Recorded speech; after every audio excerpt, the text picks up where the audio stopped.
À travers chants d'Hector Berlioz. Étude critique des symphonies de Beethoven. 6. Symphonie pastorale. Cet étonnant paysage semble avoir été composé par Poussin et dessiné par Michel-Ange.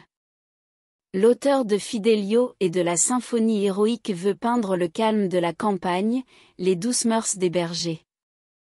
Mais entendons-nous, il ne s'agit pas des bergers rose-vert et enrubannés de Monsieur de Florian, encore moins de ceux de Monsieur Lebrun, auteur du Rossignol, ou de ceux de Jean-Jacques Rousseau, auteur du Devin du village. C'est de la nature vraie qu'il s'agit ici. Il intitule son premier morceau. Sensation douce qu'inspire l'aspect d'un riant paysage.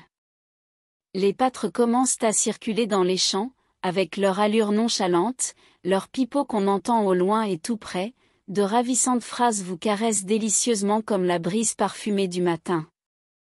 Des vols ou plutôt des essaims d'oiseaux babillards passent en bruissant sur votre tête, et de temps en temps l'atmosphère semble chargée de vapeur, de grands nuages viennent cacher le soleil, puis tout à coup ils se dissipent et laissent tomber d'aplomb sur les champs et les bois des torrents d'une éblouissante lumière. Voilà ce que je me représente en entendant ce morceau, et je crois que, malgré le vague de l'expression instrumentale, bien des auditeurs ont pu en être impressionnés de la même manière. Plus loin est une scène au bord de la rivière. Contemplation. L'auteur a sans doute créé cet admirable adagio, couché dans l'herbe, les yeux au ciel, l'oreille au vent, fasciné par mille et mille doux reflets de son et de lumière, regardant et écoutant à la fois les petites vagues blanches, scintillantes du ruisseau, se brisant avec un léger bruit sur les cailloux du rivage. C'est délicieux. Quelques personnes reprochent vivement à Beethoven d'avoir, à la fin de l'adagio, voulu faire entendre successivement et ensemble le chant de trois oiseaux. Comme, à mon avis, le succès ou le non-succès décide pour l'ordinaire de la raison ou de l'absurdité de pareilles tentatives, je dirais aux adversaires de celle-ci que leur critique me paraît juste quant au rossignol dont le chant n'est guère mieux imité ici que dans le fameux solo de flûte de Monsieur Lebrun. Par la raison toute simple que le rossignol, ne faisant entendre que des sons inappréciables ou variables, ne peut être imité par des instruments à son fixe dans un diapason arrêté. Mais il me semble qu'il n'en est pas ainsi pour la caille et le coucou, dont le cri ne formant que deux notes pour l'un, et une seule note pour l'autre, note juste et fixe, ont par cela seul permis une imitation exacte et complète.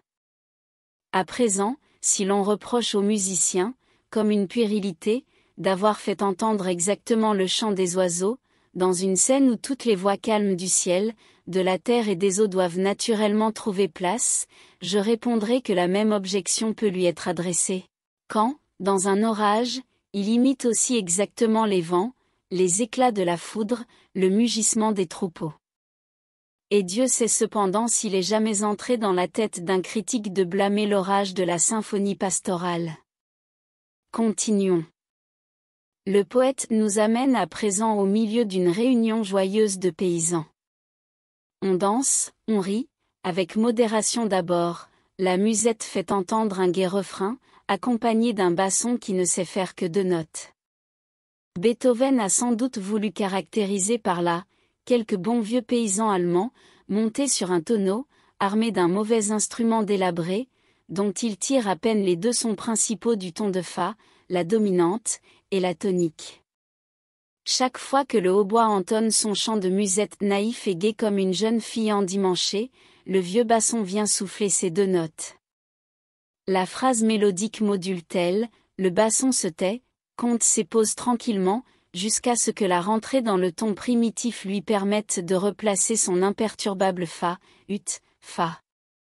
Cet effet, d'un grotesque excellent, échappe presque complètement à l'attention du public.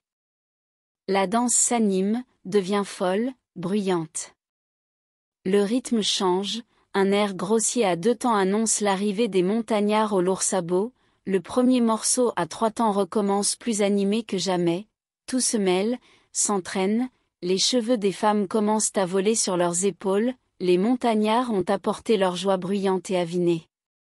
On frappe dans les mains, on crie, on court, on se précipite, c'est une fureur, une rage. Quand un coup de tonnerre lointain vient jeter l'épouvante au milieu du bal champêtre et mettre en fuite les danseurs. Orage, éclair. Je désespère de pouvoir donner une idée de ce prodigieux morceau, il faut l'entendre pour concevoir jusqu'à quel degré de vérité et de sublime peut atteindre la musique pittoresque entre les mains d'un homme comme Beethoven. Écoutez, écoutez ces rafales de vent chargées de pluie, ces sourds grondements des basses, le sifflement aigu des petites flûtes qui nous annoncent une horrible tempête sur le point d'éclater. L'ouragan s'approche, grossit. Un immense trait chromatique, parti des hauteurs de l'instrumentation, vient fouiller jusqu'aux dernières profondeurs de l'orchestre, y accroche les basses, les entraîne avec lui et remonte en frémissant comme un tourbillon qui renverse tout sur son passage. Alors les trombones éclatent, le tonnerre des timbales redouble de violence, ce n'est plus de la pluie, du vent, c'est un cataclysme épouvantable, le déluge universel, la fin du monde. En vérité, cela donne des vertiges, et bien des gens, en entendant cet orage, ne savent trop si l'émotion qu'ils ressentent est plaisir ou douleur. La symphonie est terminée par l'action de grâce des paysans après le retour du beau temps. Tout alors redevient riant, les pâtres reparaissent, se répondent sur la montagne en rappelant leurs troupeaux dispersés, le ciel est serein, les torrents s'écoulent peu à peu, le calme renaît, et, avec lui, renaissent les chants agrestes dont la douce mélodie repose l'âme ébranlée et consternée par l'horreur magnifique du tableau précédent. Après cela, faudra-t-il absolument parler des étrangetés de style qu'on rencontre dans cette œuvre gigantesque, de ces groupes de 5 notes de violoncelle, opposés à des traits de 4 notes dans les contrebasses, qui se froissent sans pouvoir se fondre dans un unisson réel? Faudra-t-il signaler cet appel des corps, arpégeant l'accord d'ut pendant que les instruments à cordes tiennent celui de fa? En vérité, j'en suis incapable. Pour un travail de cette nature, il faut raisonner froidement, et le moyen de se garantir de l'ivresse quand l'esprit est préoccupé d'un pareil sujet. Loin de là, on voudrait dormir des mois entiers pour habiter en rêve la sphère inconnue que le génie nous a fait un instant entrevoir. Que par malheur, après un tel concert, on soit obligé d'assister à quelque opéra comique, à quelque soirée avec cavatine à la mode et concerto de flûte, on aura l'air stupide, quelqu'un vous demandera. Comment trouvez-vous ce duo italien? On répondra d'un air grave. Fort beau. Et ces variations de clarinette? Superbe. Et ce final du nouvel opéra? Admirable. Et quelque artiste distingué qui aura entendu vos réponses sans connaître la cause de votre préoccupation dira en vous montrant. Quel est donc cet imbécile? Comme les poèmes antiques, si beaux, si admirés qu'ils soient, pâlissent à côté de cette merveille de la musique moderne. Théocrite et Virgile furent de grands chanteurs paysagistes. C'est une suave musique que de tels vers. Tu quoque, magna pales, et te, memorande, canemus. Pastor abam friso. Vos silva et amnesque licaei. Surtout s'ils ne sont pas récités par des barbares tels que nous autres Français, qui prononçons le latin de façon à le faire prendre pour de l'auvergnat. Mais le poème de Beethoven. Ces longues périodes si colorées. Ces images parlantes. Ces parfums. Cette lumière. Ce silence éloquent. Ces vastes horizons. Ces retraites enchantées dans les bois. Ces moissons d'or.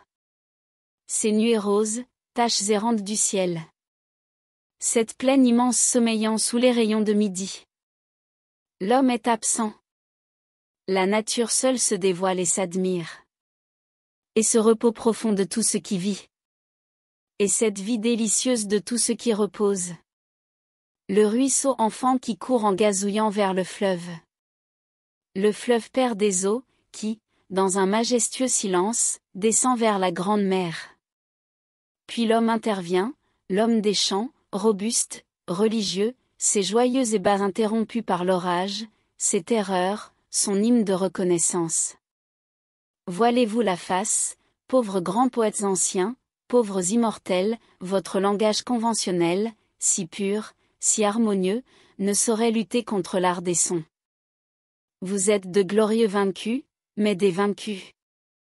Vous n'avez pas connu ce que nous nommons aujourd'hui la mélodie, l'harmonie, les associations de timbres divers, le coloris instrumental, les modulations?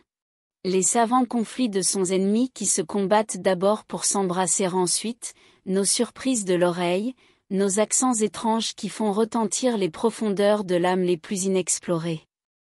Les bégaiements de l'art puéril que vous nommiez la musique ne pouvaient vous en donner une idée, vous seuls étiez pour les esprits cultivés les grands mélodistes, les harmonistes, les maîtres du rythme et de l'expression. Mais ces mots, dans vos langues, avaient un sens fort différent de celui que nous leur donnons aujourd'hui. L'art des sons proprement dit, indépendant de tout, est né d'hier. Il est à peine adulte, il a 20 ans. Il est beau, il est tout-puissant, c'est l'Apollon pythien des modernes. Nous lui devons un monde de sentiments et de sensations qui vous reste à fermer. Oui, grands poètes adorés, vous êtes vaincus. Inclitis et victi. Merci d'avoir écouté cette vidéo. Si cette vidéo vous a plu, vous pouvez vous abonner gratuitement à la chaîne Coin Livre Audio. N'oubliez pas de liker avec le pouce vers le haut. Vous pouvez aussi me laisser un commentaire. À bientôt.